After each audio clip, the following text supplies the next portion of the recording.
अस्सलामुअलैकुम। प्रोग्राम 10 के very first episode में खुश आमदीद। मैं हूं इमरान सुल्तान।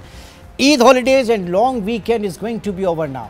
ओवर द वीकेंड बड़ी खबर आई IMF के हवाले से, और एक ऐसे वक्त में कि जब हर तरफ से पाकिस्तान के डिफ़ॉल्ट होने की बात हो रही थी और तमाम तर पेशगी इक़दाम के बावजूद, तमाम तर कड़े फैसलों के बावजूद पाकिस्तान को अपने IMF के EFF यानी एक्सटेंडेड फंड फैसिलिटी के तहत $6 अरब का जो इसका प्रोग्राम था उसकी आखिरी ट्रांच नहीं मिल पा रही थी। बहुत मुश्किल वक्त पाकिस्तान पे, लेकिन हमने देखा कि माली साल के इख्तिताम से चंद घंटे कबल एक जो डील IMF की तरफ से आई और जो SBA यानी स्टैंड बाय अरेंजमेंट के तहत पाकिस्तान को अगले 9 महीने के लिए $3 अरब की असेसमेंट जो है वो मिल गई। एक बड़ी खबर पाकिस्तान के हवाले से, लेकिन ये भी देखना होगा कि एक ऐसे वक्त में कि जब इलेक्शन की भी बात हो रही है, इलेक्शन ईयर है और IMF के कड़े फैसले जिसके नतीजे में ये देखा जा रहा है कि मौजूदा हुकूमत ने अपना पॉलिटिकल कैपिटल स्टेक के ऊपर लगा दिया है, लेकिन going forward in longer term Pakistan के लिए ये कदरे बेहतर साबित होगा, क्योंकि IMF कहता है कि आप अपनी इकॉनमी को डिसिप्लिन करें, आप अपना मुआशी क़िबला दुरुस्त करें। लेकिन ये हमारी बदकिस्मती है कि 23वें प्रोग्राम में होने के बावजूद आज तक हम वो इकोनॉमिक डिसिप्लिन, मुआशी डिसिप्लिन जो है वो लेकर नहीं आ सके। पॉलिटिकली कॉम्प्रोमाइज़ हुए बहुत सी जगहों पर, और जिसके नतीजे में आज हम यहाँ खड़े हैं कि अपनी मईशत को हमने खुद अपने हाथों तबाह बर्बाद कर दिया। IMF की इसी डील के हवाले से आज के प्रोग्राम में पहले हिस्से में इस वक्त मुआशी तजज़ियाकार खुर्रम हुसैन साहब इस वक्त हमारे साथ मौजूद हैं। बहुत शुक्रिया आपके वक्त का। मच अवेटेड रिलीफ पाकिस्तान को इस वक्त मिला। स्टैंड बाय अरेंजमेंट के तहत बिलाखिर $3 अरब की कमिटमेंट हो गई अगले 9 महीने के लिए। ये बताइए, आप क्या समझते हैं, ये हकीकतन कितना बड़ा रिलीफ है इस वक्त पाकिस्तान के लिए? इमरान, इसकी वजह से पाकिस्तान का जो डिफ़ॉल्ट होने का ख़तरा था, अब वो ख़तरा पीछे हटना शुरू हो जाएगा। लेकिन अगर कोई इसकी ये रिलीफ समझ रहा है कि इस अरेंजमेंट की वजह से महंगाई कम हो जाएगी या एक्सचेंज रेट जो है वो चढ़ना शुरू हो जाएगा, रुपया जो है डॉलर के अगेंस्ट, तो ऐसी चीज़ें शायद ना हो। लेकिन डिफ़ॉल्ट का ख़तरा था वो तो अब पीछे हटना शुरू होगा। लेकिन वो भी अब डिपेंड करता है कि इस पैसे के साथ साथ IMF के अप्रूवल के साथ साथ बाकी जो पाकिस्तान को कमिटमेंट्स मिली हैं सऊदी अरब से, यूनाइटेड अरब एमिरेट्स से, वो भी अब मटीरियलाइज होना शुरू हो जाएं। तो अगर ये सब कुछ हो गया तो दैट मीन्स कि एटलीस्ट माली साल 2024 जो है इन ऑल लाइकलीहुड उसमें फिर डिफ़ॉल्ट का ख़तरा जो है वो हमारे ऊपर नहीं लटका होगा जैसे आजकल लटका हुआ था। ठीक, अच्छा, ये कहा जा रहा था कि IMF ज़ाहिर के lender of the last resort, अब IMF की बैक के ऊपर जो है दीगर आप कह लें कि मल्टीलैटरल और बायलैटरल इदारे खड़े हैं। पूरी दुनिया उसके IMF की तरफ देख रही है कि अगर IMF का लेटर ऑफ कंफर्ट पाकिस्तान को मिल जाता है तो आप समझते हैं कि हकीकतन एक जो दीगर इदारों से, ममालिक से और डोनर एजेंसी से पाकिस्तान के लिए कर्ज़ों का मिलना आसान होगा, निस्बतन अब बेहतरी आएगी उसमें?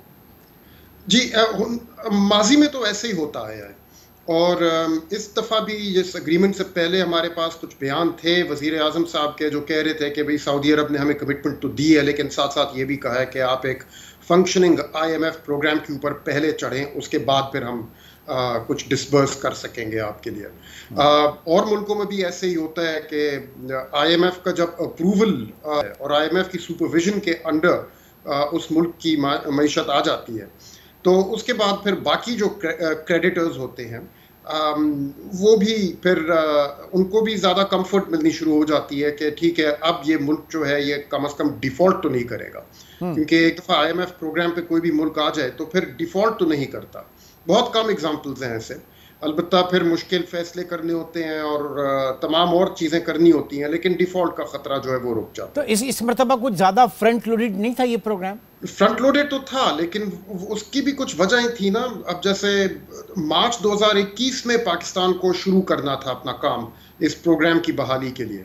हाँ। और तब का अगर हम देखें, जो हफीज शेख साहब तब साइन करके लाए थे, तो वो काफ़ी ईजी था बाय कंपैरिजन टू जब फरवरी 2022 में दोबारा उसकी बहाली की। तो और वो वाला भी रिलेटिवली ईजियर था बाय कंपैरिजन टू जब मिफ्ता इस्माइल साहब ने उसको तीसरी दफा बहाल किया इस प्रोग्राम को। तो यही होता है कि अगर आप एक प्रोग्राम जिसमें आपने end of programme targets meet करने हैं उसमें आप कमिटमेंट देने के बाद मुकर जाएं और वो स्टेप्स ना लें, तो आगे जाके जब आपको लेने पड़ेंगे तो मजीद और सख्त हो जाएंगे, क्योंकि वो कहते हैं कि भाई एंड ऑफ ईयर टारगेट तो आपका वही है, पहले आपके पास 2 साल थे इस टारगेट को मीट करने के लिए, अब आपके पास 9 महीने हैं, तो अब आप 9 महीने में वो काम करके दिखाएं जो आप 2 साल में जो पहले आपने 2 साल कमिट किए थे। ठीक। जी हाँ। अच्छा, अब एंड ऑफ द डे इस फिस्कल ईयर के एंड के ऊपर 30 जून 2024 तक बिलियंस ऑफ डॉलर्स की रीपेमेंट करनी है, पाकिस्तान ने अदायगियां करनी है, तो ये कितना मुश्किल टास्क होगा पाकिस्तान के लिए? ये तो बड़ा पेचीदा मसाइल है। जी हाँ, नहीं पेचीदा तो है, there is no doubt about that, और उससे अगला साल भी बहुत हैवी अदायगियां हैं पाकिस्तान के सामने। अभी जो हमारे पास फिगर्स हैं हमें बताया गया है, स्टेट बैंक ने कहा है कोई 23 बिलियन डॉलर्स के लोन जो हैं वो मैच्योर कर रहे हैं, लेकिन उसमें से ज़्यादातर जो हैं वो रोल ओवर हो जाएंगे, यानी कि वो जब मैच्योर करता है लोन तो उसी क्रेडिटर से कह देते हैं इसको 1 साल और फिलहाल हमारे साथ छोड़ दो, और वो आराम से हो जाता है, इतना मुश्किल नहीं होता यूजुअली, स्पेशली ख़ास तौर पे अगर कोई मुल्क IMF programme, functioning IMF programme के अंडर हो। तो आई थिंक मैंने जो फिगर्स देखे हैं वो कोई 10 या 11 अरब डॉलर के हैं, जो वो वाले लोन्स हैं जो रोल ओवर नहीं होंगे, जिनकी अदायगी एक्चुअली करनी पड़ेगी। 10 अरब डॉलर की बात की जा रही है, 10 बिलियन डॉलर, तकरीबन 10 से 11 अरब डॉलर के दरमियान है कोई फिगर जो एक्चुअली पाकिस्तान ने पे करना है अगले माली साल। तो अब उनकी उस पैसे का बंदोबस्त जो है वो भी पाकिस्तान को साथ साथ करना होगा इस प्रोग्राम के बाद। ठीक है, but there are so many ifs and buts. Pakistan जो है वो ट्रैक के ऊपर रहता है, IMF प्रोग्राम, उसकी कंडीशंस, उसकी इस्लाहात, जो रिफॉर्म्स का उन्होंने कहा है उसके ऊपर हम चलते रहते हैं, तो न सिर्फ ये हमारे लिए बेहतर है बल्कि अल्टीमेटली हमारे लिए ही बेहतर है। IMF तो कहता है कि आप अपनी इकोनॉमी को डिसिप्लिन करें।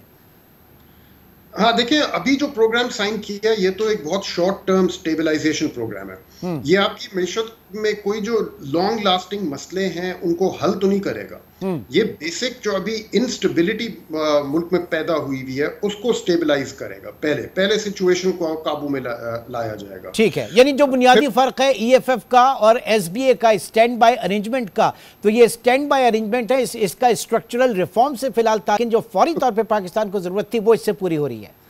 बिल्कुल बिल्कुल ऐसे ही है। बहुत शुक्रिया खुर्रम हुसैन साहब आपके वक्त का। और अब इसी मौजू को आगे लेके चलते हैं डॉक्टर आबिद सुलैरी साहब, जो कि एग्जीक्यूटिव डायरेक्टर हैं SDPI sustainable development policy institute के। डॉक्टर साहब आपका बहुत शुक्रिया। सबसे पहले ये IMF का जो प्रोग्राम है, इंतहाई सख्त प्रोग्राम, इसकी कड़ी इस्लाहात, ये बताइए खुद इलेक्शन ईयर के अंदर हुकूमत के लिए कितना मुश्किल होगा इसके ऊपर इसको इम्प्लीमेंट करना, इस प्रोग्राम को आगे लेकर चलना। जी शुक्रिया इमरान। सबसे पहले तो मैं आपको अपना ये करने पे मुबारकबाद देना चाहूँगा। इस तरह के ऑब्जेक्टिव एनालिसिस जो हैं उनकी बहुत ज़रूरत है, जो नॉन पार्टीजन एनालिसिस हो, और आई होप कि आपके इस प्रोग्राम से नाजरीन को बहुत सी जो कन्फ्यूजन हैं वो दूर होंगी उनकी। रहा आपका ये सवाल, IMF का हर प्रोग्राम जो होता है जाहिर है कि उसकी शराइत नहीं बल्कि कमिटमेंट्स होती हैं जो कि मुल्क जो बारोअर कंट्री है वो पेश करता है, IMF के साथ कमिट करता है कि अपना हाउसिंग के लिए आमदनी और अखराजात में तवाज़न लाने के लिए, अपना बैलेंस ऑफ पेमेंट जो है उसको बरकरार रखने के लिए वो क्या क्या काम कर रहा होगा। यही इस प्रोग्राम में भी है। इसमें जो चैलेंज है वो ये है कि इस प्रोग्राम को 3 हुकूमतें जो हैं पोटेंशली वो इसको रोल आउट कर रही होंगी।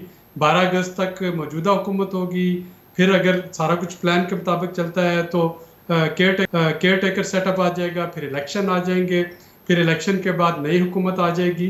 तो ये पोटेंशली 3 वज़राए आज़म, 3 वज़राए ख़जाना जो हैं वो इसको लेके चलेंगे, और यही वजह है। और दूसरा ये है कि ये शॉर्ट साइकिल प्रोग्राम है, इसकी सिर्फ ड्यूरेशन 9 महीने है। अगर ये 3 साल का प्रोग्राम होता है, उसमें अगर आपके 2-4 माइलस्टोन मिस भी हो जाएं तो आपको पता होता है कि अगला रिव्यू जो है वो 6 महीने लेट हो जाएगा। जैसे अभी हम 9वें रिव्यू की बहुत बात सुनते रहे, तो वो सितंबर में ड्यू था, वो सितंबर से लेट होता होता वो फरवरी में स्टार्ट हुआ, और उसके बाद जुलाई जून तक भी उसका फैसला ना हो सका। तो वहाँ पे मार्जिन था आपके पास, क्योंकि टाइम ज़्यादा था, 9 महीने हैं, तो उसमें गलती की गुंजाइश नहीं होगी। यहाँ पे स्लिप होगी, वो प्रोग्राम जो है वो पोटेंशियली लिम्बो में चला जाएगा। इसका मतलब ये हुआ कि अगले 9 महीने जो है वो पॉलिटिकल कमिटमेंट जो है वो बहुत ज़्यादा मैटर करेगी, चाहे कोई भी हुकूमत हो। जी बिल्कुल, और इसकी ओनरशिप जो है ये बहुत मैटर करेगी। और अभी तक जो लगता है, जैसा कि वज़ीर आज़म ने फरमाया था अपनी लाहौर वाली प्रेस कॉन्फ्रेंस में, कि अगर उनके बाद कोई और हुकूमत बनाता है तो उसको वो भरपूर सपोर्ट कर रहे होंगे इस प्रोग्राम की इम्प्लीमेंटेशन में। तो मेरा ख्याल है कि हमें माजी की गलतियां नहीं दोहरानी कि IMF पे पॉलिटिक्स की जाए।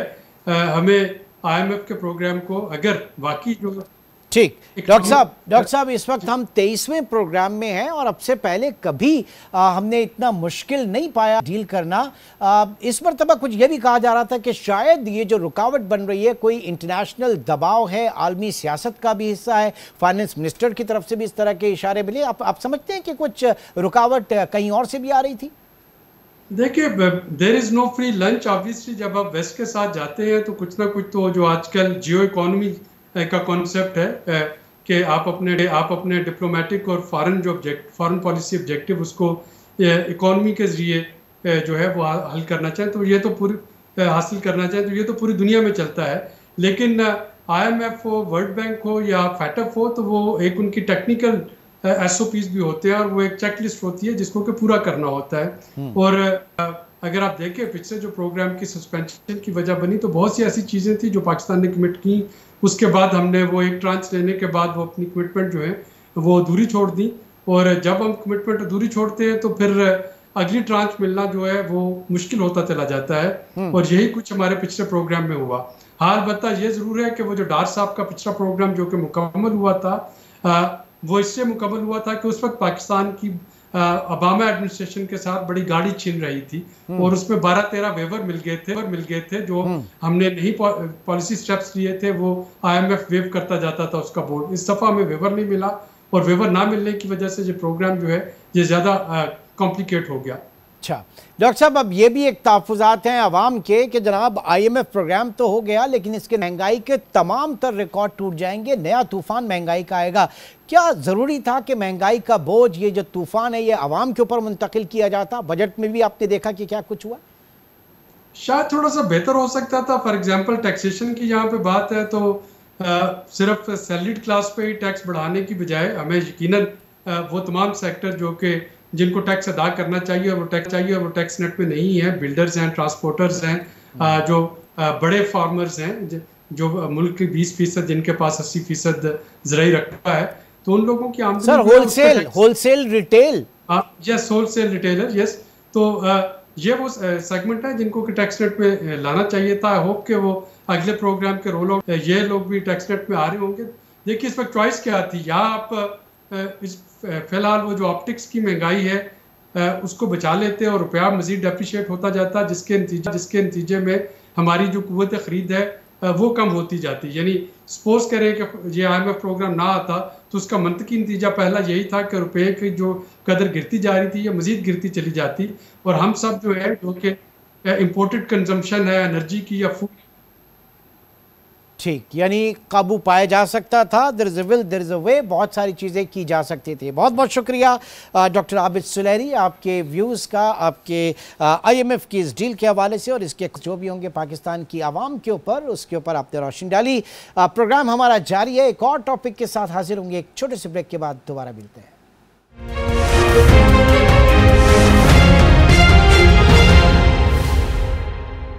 Welcome back.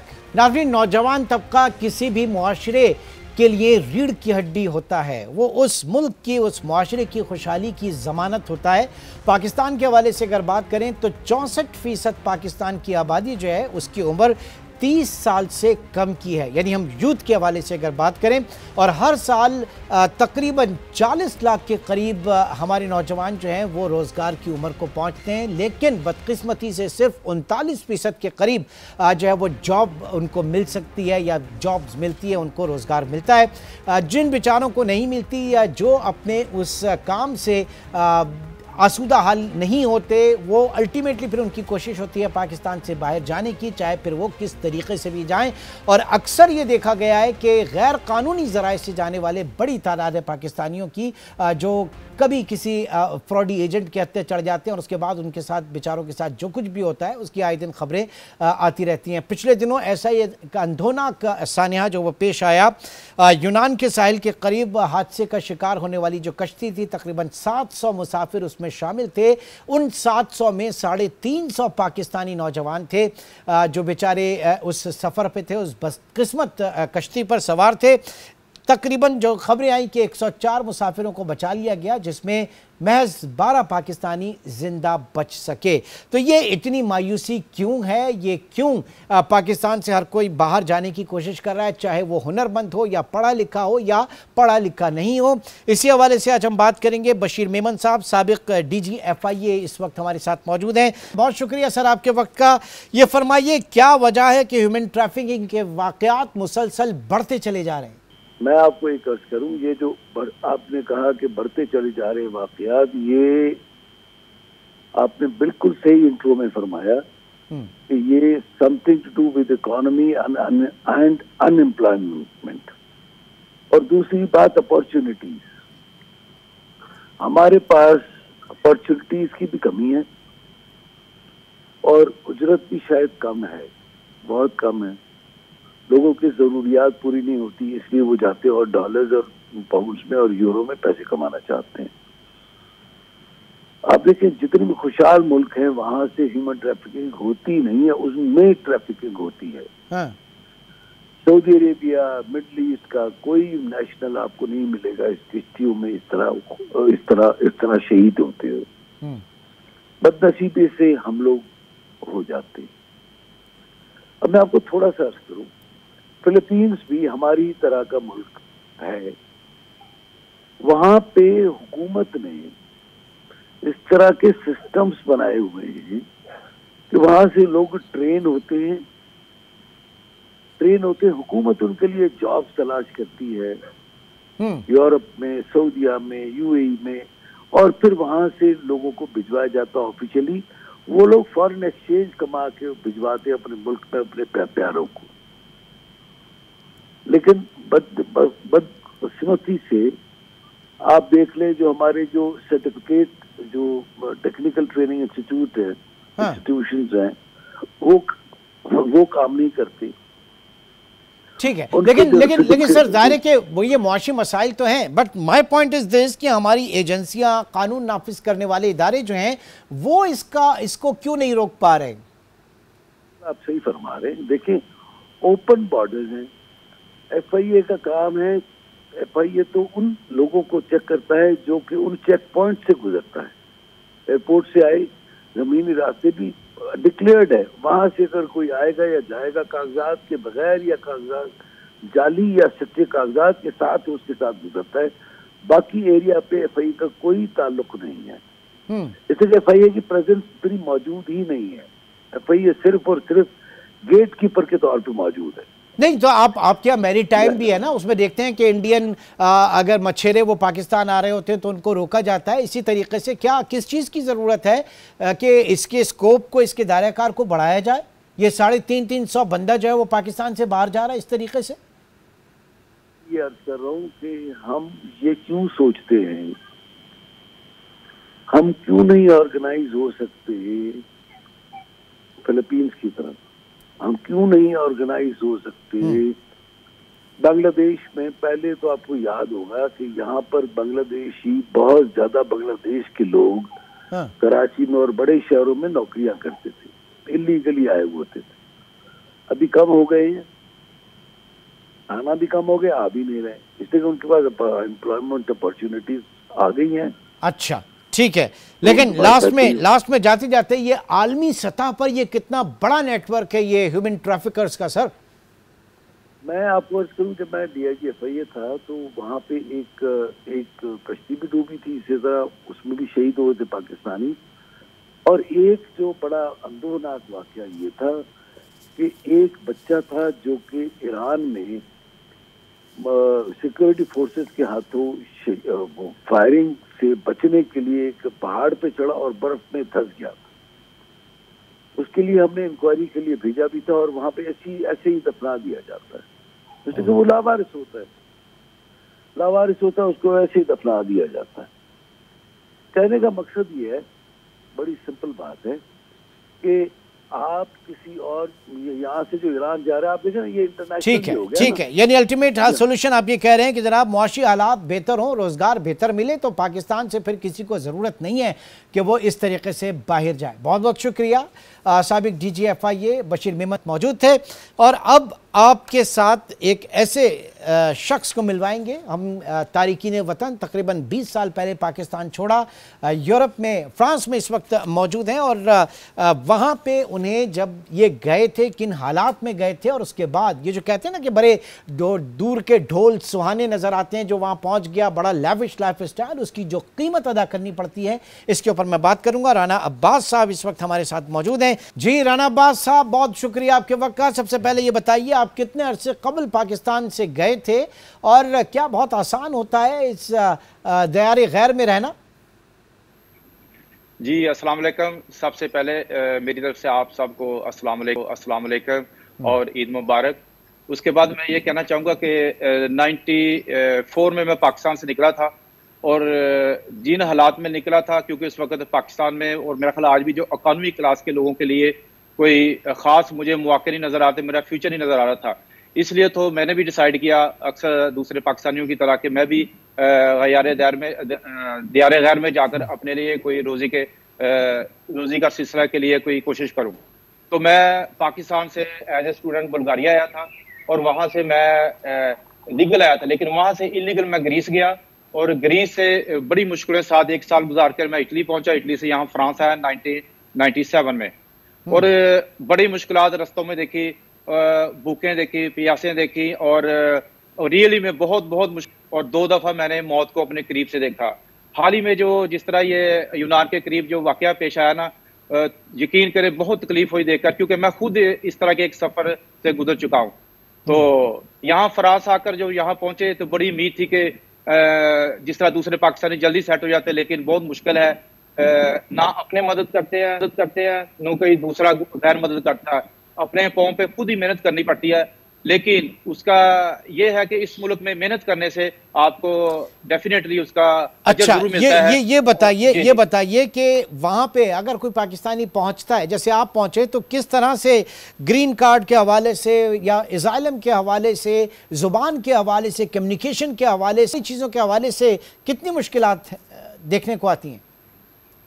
सर पहले जब बंदा पहुंचता ना यहाँ पे, उसको जुबान नहीं आती होती, सबसे बड़ा मसला ये होता है जिससे दूसरे लोग भी आपका फायदा उठाते हैं। लेकिन उसके लिए यहाँ पे गवर्नमेंट ने रखा हुआ उस वक्त भी था कि अगर आप जुबान सीखना चाहें तो आप रात की क्लासें ले सकते हैं, जिस तरह मैंने ली थी। तो और दूसरी बहुत सी ज्यादा मुश्किलातें यहाँ नजर आती हैं, खासकर आने वाले लोगों के लिए बहुत मुश्किल है। फिर पेपरों के लिए जो आपने सवाल किया, पेपरों के लिए है कि यहाँ पे पहले रिफ्यूजी अप्लाई करते हैं तो हमारे पाकिस्तानियों को कभी रिफ्यूजी मिलती नहीं है, कुछ 100 में से 1-2 को मिल जाती है जो रियल केस होते हैं, अदरवाइज तो ऐसे ही आते हैं। फिर वो 8-10 साल बेचारे इसी तरह इलीगल काम करते हैं, छुप के, चोरी छुपे, और छोटे छोटे घरों में रहते हैं, बड़ी मुश्किल में वक्त गुजारते हैं। कुछ लोग होते हैं नहीं, जब इलीगल काम करते हैं तो वहां पे कॉम्प्रोमाइज भी करना पड़ता होगा, जो वेजेस हैं उस तरह की नहीं मिलती होंगी। डेफिनेटली सर, वो वेजेस नहीं मिलती हैं, और वो जो लोग यहाँ पे जिनके पास ऑलरेडी सेट होते हैं, ज्यादातर अपने ही पाकिस्तानी होते हैं, गैर मुल्की कम जो लोगों को मजदूरी कम देते हैं, और कुछ तो देते नहीं। बड़ी तकलीफ दे बात है, जो आज भी आज कम हो गया है सोशल मीडिया की वजह से। लेकिन जो मेरा दौर था ना सर, उस वक्त बहुत तकलीफ थी। काम करते थे 2-3 महीने, लोग मोबाइल नहीं होता था, पैसे नहीं देते थे, इतनी मुश्किलें होती थी। और उसके बाद पेपरों के लिए भी यहाँ लाइनों में धक्के खाने पड़ते, पेपर नहीं मिलते। ठीक है, हर कोई इतना खुशनसीब नहीं होता। बहरहाल मैं ये जानना, आप समझते हैं कि अगर पाकिस्तान के मुआशी हालात बेहतर हो जाएं तो पाकिस्तान में नौजवानों का मुस्तकबिल जो है वो महफूज हो सकता है? सर डेफिनेटली, अगर मुझे पाकिस्तान में मौका मिलता, मुझे नजर आता कि मेरे जैसे इकोनॉमी क्लास के शख्स को वहां पे मेरा फ्यूचर ब्राइट है, तो मैं कभी भी ना आता। खुदा कसम मैं कभी बाहर नहीं आता अपने घर वालों को छोड़ के। ठीक है जी, बहुत बहुत शुक्रिया राना अब्बास। तकरीबन 20 साल से तारिकीन वतन का स्टेटस इनका है, पाकिस्तान से अपनों से दूर हैं और उनका यही कहना है कि आसान नहीं होता परदेश में रहना, इसके लिए बहुत बड़ी कीमत अदा करनी पड़ती है जो वो कर रही हैं। एक ब्रेक की तरफ चलेंगे और ब्रेक के बाद जानेंगे कि इन तमाम मसाइल का हल क्या है। ग्लोबल विलेज दुनिया बन गई है इस वक्त इंटरनेट के हवाले से, और क्या पाकिस्तान में ऐसी कोई अपॉर्चुनिटी मिल सकती है कि हमारी यूथ जो है वो बेहतर तरीके से अपनी सलाहियतों को निखारे और यहीं पर रहते हुए अपने मयारी ज़िंदगी को आगे बढ़ाए। सना शाह हमारे साथ मौजूद होंगी। एक छोटे से ब्रेक के बाद दोबारा मिलते हैं।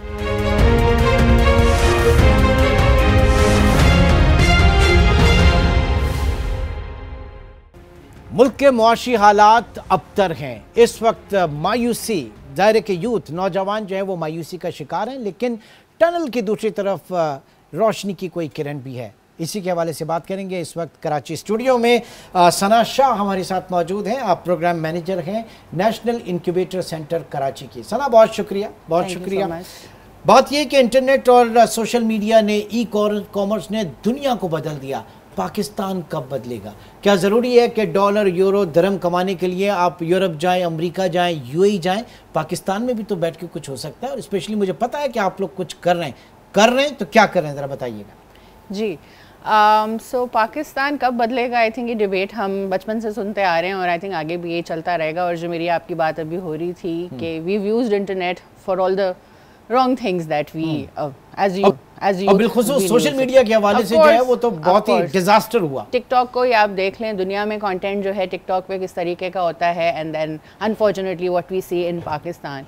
But the good thing is कि गवर्नमेंट लेवल पे and generally also now under a lot of public private partnership बहुत सारे ऐसे हैं, बहुत सारे प्रोजेक्ट्स ऐसे हैं जिससे यूथ फ़ायदा उठा के while being in Pakistan dollars and pounds and dirhams में कमा सकती है। बहुत सारे लाइफ स्टैंडर्ड को बेहतर कर सकती है। ज़ाहिर है कि वो उनका यही मसला है कि यहाँ पे जो है उनको वो उस तरह से ट्रीट नहीं किया जा सकता, फिर वो ब्रेन ड्रेन भी होता है, सारी चीज़ें। तो आप लोग क्या कर रहे हैं इसमें? नेशनल इंक्यूबेशन सेंटर क्या कर रहा है? नेशनल इंक्यूबेशन सेंटर कराची जो है गवर्नमेंट फंडेड प्रोजेक्ट है, ministry of IT and telecom का एक फ़ंड है इग्नाइट के नाम से, जो 8 NICs हैं पूरे पाकिस्तान में जिनको ये फंड करता है और प्राइवेट कंपनीज जो हैं वो मैनेज करती हैं। सो एज NIC इन कराची हम लोग जो हैं स्टार्टअप्स जो हैं जो किसी भी डोमेन में काम कर रहे हैं, टेक अनेबल्ड प्रोडक्ट्स हैं या टेक बेस्ड प्रोडक्ट्स हैं, उनको हम सपोर्ट करते हैं। उनकी कैपेसिटी बिल्डिंग और हैंड होल्डिंग में उनकी हेल्प की जाती है। तो ये NIC कौन कौन से शहरों में? 8 NICs हैं। 8 NIC कहाँ? कौन से? Karachi, Lahore, Quetta, Islamabad, Faisalabad, Peshawar and a few others also. ठीक है। मेरा सबसे पहला पॉइंट यहाँ पे ये है कि क्या सिर्फ बड़े शहरों में ही स्टार्टअप्स के ऊपर काम हो रहा है? क्योंकि आपको पता है कि अभी वो जो एक कश्ती डूबी यूनान में वहाँ पर, और उसमें 350 पाकिस्तानी उसमें नौजवान थे और हर की एक ही कहानी, और अपने मालो मता बेच कर 30-30, 35-35, इवन 60 लाख रुपए देकर लोग गए, अपने ट्रैक्टर बेच के, अपने घर बार बेच के गए। ये चीज़ें अगर पाकिस्तान में होती तो क्या उनके लिए अपॉर्चुनिटीज़ हो सकती थी? इसको आपने भी देखा होगा, महसूस किया होगा। जी। सो जैसे मैंने NICs की बात की, ये तो federal government of IT and telecom का एक प्रोजेक्ट है, बट प्रोविंशियल लेवल पे भी काफ़ी प्रोजेक्ट्स हैं, काफ़ी इनिशिएटिव्स हैं जो अब से नहीं काफ़ी सालों से मतलब चल रहे हैं और उन पे काम किया जा रहा है। बट अनफॉर्चुनेटली आई थिंक हमारी सोसाइटी में जॉब वाला एक माइंडसेट है कि बच्चा जब स्कूल जाता है, कॉलेज जाता है, तो हमारे पेरेंट्स से भी ये प्रेशर आता है कि जॉब करनी है, नौकरी अच्छी करनी है, एंड विद लगी तनख्वाह। Exactly, with that I think people don't realise is that अगर जॉब्स नहीं है मार्केट में तो why can't we create job opportunities. आपको पता है ना कि इस वक्त पाकिस्तान की जो पॉपुलेशन है ऑलमोस्ट 64% जो है वो 30 साल से कम उम्र के लोग हैं ना, और उसमें जो जॉब मार्केट में जाते हैं हर साल तकरीबन 40 लाख के करीब उस उम्र को जाते हैं कि जिनको जॉब मिलनी चाहिए, लेकिन ओनली 39% जो उनको जॉब मिलती है। तो करें तो क्या करें? Out of the box solution इसमें क्या है? तो उसमें यही है कि वही जैसे आपने कहा कि एक बच्चा जो उस अनफॉर्चुनेट इंसिडेंट का शिकार हुआ, उन्होंने भी 30 से 40 लाख रुपए लगा के वो उसमें गए। So why can't invest that money in a project and then government led बहुत सारे initiatives हैं जो आपको support करेंगे। लेकिन यहाँ हुकूमत का फेलियर नहीं है ऐसे लोगों तक, क्योंकि इसको तो मैं समझता हूँ कि बड़ा माइंडसेट और फिर प्रीच करना चाहिए। Of course। इसके हवाले से बड़ी प्रीचिंग होनी चाहिए कि जनाब दिस इज द वे। जैसे हम अभी लेके बैठे हैं कि जनाब 1 अरब और 2 अरब डॉलर की IT एक्सपोर्ट पाकिस्तान की है, पोटेंशियल इतना है, तो उसके ऊपर सब लग गए जी। उसमें आई बिलीव कलेक्टिव एफर्ट है, एकेडेमिया का हमारा बहुत इंपॉर्टेंट रोल है जो उसमें वो प्ले कर सकती है कि not just college university level पे बट बेसिक प्राइमरी लेवल पे ही entrepreneurship and you know having your own business, अगर इस तरह की एजुकेशन आप करिकुलम में उसको इम्प्लीमेंट करेंगे तो आई थिंक माइंडसेट जो है slowly and gradually can change. ठीक, 2-3 ज़रा बड़ी बड़ी मिसालें रोशन में पाकिस्तान में स्टार्टअप्स की जो बड़ा सक्सेसफुली रन कर रहे हैं पाकिस्तान में?